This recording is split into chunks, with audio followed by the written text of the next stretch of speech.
Olá, galerinha, tudo bem com vocês? Hoje nós vamos estudar a teoria em Karl Marx, certo? E Karl Marx, ele foi um autor, filósofo alemão, que a sociologia adotou, né? Coloquei aqui sociólogo, mas na verdade a formação dele era filósofo, né? Economista também. Tanto que Marx ele se debruçou a estudar a teoria materialista, né? Concepção materialista dialética da história. E aí eu vou já explicar o que significa essa concepção materialista de Marx, certo? Mas antes é interessante destacar que Marx ele analisou um tipo de sociedade específica, que foi a sociedade capitalista. E essa sociedade, logicamente, uma sociedade industrial, onde prevalece, segundo Karl Marx, a luta de classes.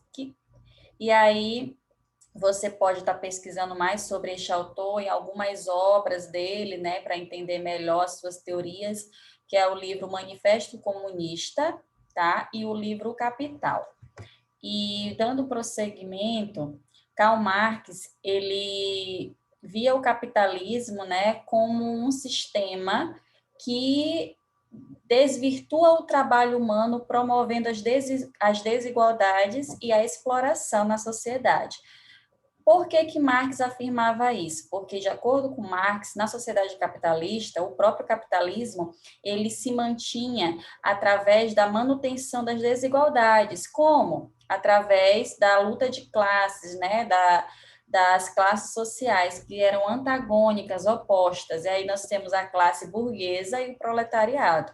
Então, quem é a classe burguesa ou a burguesia na sociedade capitalista? De acordo com Karl Marx, são aqueles que detêm e são donos dos meios de produção. O que são meios de produção de uma sociedade? É o capital, os instrumentos de produção, a matéria-prima. Tudo isso, de acordo com Marx, os burgueses utilizavam para explorar aqueles que vendiam a sua força de trabalho, que eram os proletários, né? Os proletários são aqueles operários de fábricas. Todo trabalhador que vende a sua força de trabalho em troca de um salário é um proletário, de acordo com Karl Marx. E, segundo Marx, as relações de produção da sociedade capitalista, elas eram desiguais e as diferenças, elas iam se intensificando, inclusive promovendo, né, a condição de pobreza do proletariado. Porque para Marx, sempre na sociedade capitalista, como eu falei, as desigualdades vão imperar, porque sempre o burguês vai obter mais lucro em relação ao proletário. Embora o proletário até possa, muitas vezes, se esforçar mais, trabalhar mais, até muitas vezes horas mais, né, que o que Marx chamou de horas excedentes, mais-valia, né, aquele trabalho que não era pago devidamente. Embora aconteça isso, sempre o burguês é que vai estar no lucro, porque ele que é o dono dos meios de produção. Então, o lucro vai ser sempre maior para ele. E Marx via nisso uma contradição absurda. Por isso que Marx ele era contra o sistema capitalista. Ele primava, almejava um outro tipo de sociedade, chamada comunismo, né? A partir do modelo de produção comunista. E aí, como eu falei para vocês, Marx observou a realidade da sua época. Qual foi a época? Início, né, já no meio da Revolução Industrial.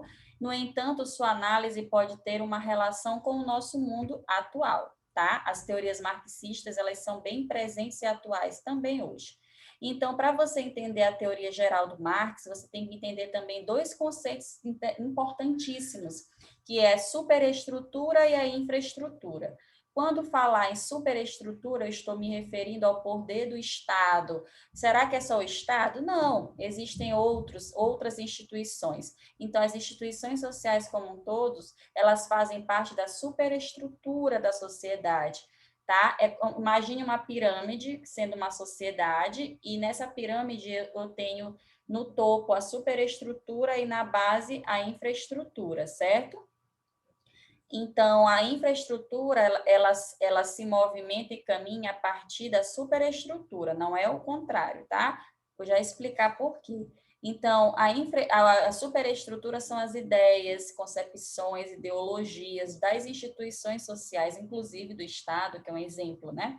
E a infraestrutura é a organização da sociedade por meio justamente das classes sociais. Então, na base da sociedade, eu tenho as classes sociais, né? Os burgueses e os proletários, certo? Ou seja, eu tenho as relações de produção ali na base da sociedade.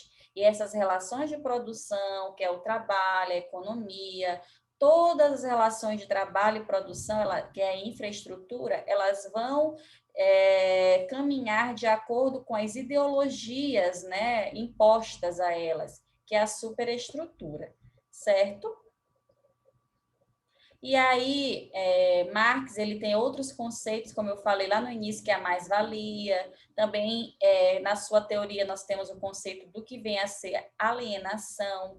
Para Marx, a mais-valia, ela corresponde à exploração da mão de obra, né? Ou seja, são horas trabalhadas não pagas devidamente. Exemplo, no período da Revolução Industrial, que foi o período que Marx escreveu, estudou, ele analisava as relações das fábricas, das grandes empresas, justamente a partir dessas condições de exploração às quais os trabalhadores eram submetidos.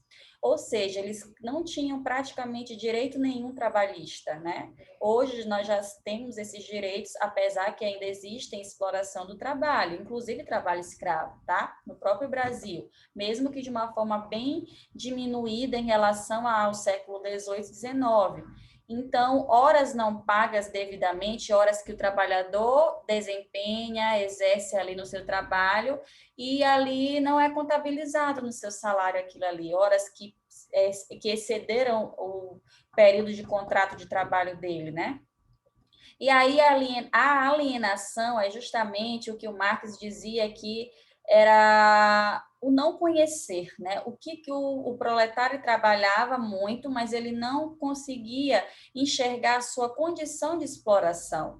Ele estava por fora da situação, está por fora, está alienado de uma coisa.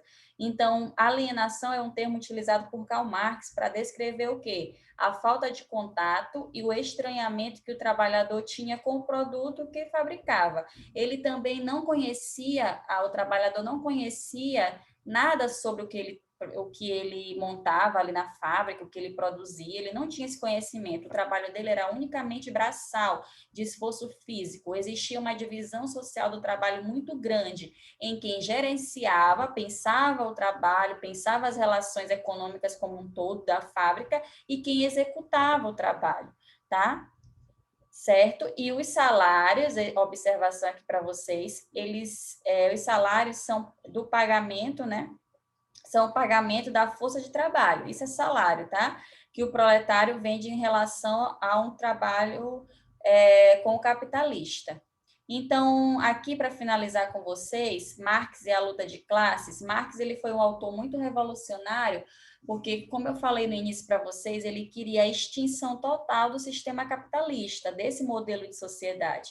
Então, ele afirmava que uma forma de acabar com esse sistema que reproduzia as desigualdades sociais, uma forma era a luta de classes. Os trabalhadores, os proletários, deveriam tomar o poder, né? Deveriam sair da sua condição de alienação e promover uma revolução. Tanto que Marx, o pensamento marxista, influenciou muitos países, inclusive com os países soviéticos, né? Das que se dizem socialistas. Tem muito da contribuição da teoria marxista. Então, no socialismo, por exemplo, que é um outro modelo de sociedade, não existiria divisão de classes, né? Ainda existiria até certo ponto, mas não com tantas desigualdades. E o comunismo, que é o que Marx almejava chegar, promover, né? Que vários países promovessem, por sinal, não deu certo, de modo geral, o comunismo, apenas o socialismo em alguns países. Então, no comunismo, acabaria o Estado, acabaria a desigualdade social, porque todo mundo iria receber igual. Todo mundo ia ser dono de tudo ali, né? Os bens de produção iam ser coletivizados, assim como também no socialismo. Só que no socialismo ainda existiria resquícios da atuação do Estado, né? Na sociedade, para promover o quê? O bem social, a igualdade, e até chegar a um ponto de que o Estado não precisaria mais existir, que seria no comunismo, certo? Então, galerinha, por hoje é só, tá? Aqui também trouxe no slide para vocês, né? É só uma informação que o Marx ele escreveu junto com o autor Friedrich Engels, e justamente esses dois autores eles propuseram, né, uma crítica ferrenha ao capitalismo, certo? E sugeria uma sociedade mais igualitária, justamente a partir do Manifesto Comunista da Revolução, né, dos Trabalhadores, e aí pela tomada do poder dos trabalhadores. Para Marx, só poderia haver uma revolução de fato na prática, sem ser na teoria, se os trabalhadores tomassem o poder, se acabasse a divisão de classe social, tá? Obrigada, galera. Até a próxima aula.